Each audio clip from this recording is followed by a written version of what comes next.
6 piece হাঁসের মাংস পেয়ে যাচ্ছেন 250 টাকা প্লেট। হ্যাঁ হ্যাঁ হ্যাঁ হ্যাঁ, কি 6 পিস হাঁসের মাংস 250 টাকা প্লেট। আপনি কি পাগল টাগল হয়েছেন নাকি? কেন ভাইয়া পাগল হবো কেন? আপনি তো পাগলই হয়েছেন। পাগল কেন হবো বলেন? হ্যাঁ হ্যাঁ, তো সব জায়গায় 5 পিস বিক্রি করে 250 টাকা, আপনি 6 পিস কেন আমি দেন? বেশি লাভ করি না, একদম প্রথম থেকেই আমি কখনোই এরকম লাভ করি না। আমি কাস্টমারকে খাওয়াতে পছন্দ করি, আমি তাদেরকে দেই। এত বেশি লাভ করতে গেলে ভাই কিছু না না, আপনার হাঁসের মাংস, দেখেন আর আমার দোকানটা দেখেন। আপনার হাঁসের মাংস মরা হাঁসের মাংস। জীবনও না, যদি প্রুফ করতে পারেন আমি আপনার কোনো বিল রাখবো না, সব খাবার আপনাকে ফ্রি দিয়ে দিব। এটা কোনো প্রুফ করতে পারবেন না। তাহলে সবাই বিক্রি করে 5 পিস 250। আমি তো বেশি লাভ করি না, সেজন্য আমি 6 পিস দিই। বাট কেন হাঁসের মাংস তো বলে খালি লসই হয়, লসই হয়। লস হয় না, বাট বেশি লাভ করি না।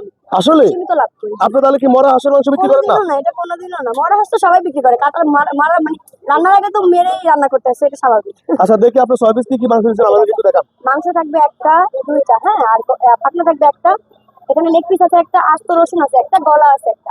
আচ্ছা, টোটাল 6 পিস আপনারা পেয়ে যাচ্ছেন 250 টাকা। আপনি জানেন এই হাঁসের মাংস পূর্বাচল এই 6 পিস বিক্রি করে 300 টাকা, আর সেটা আপনি 250 টাকা দিচ্ছেন। লাভ করে বেশি, আমি লাভ করি না, আমি সীমিত লাভ করি, এটা সবাই জানে।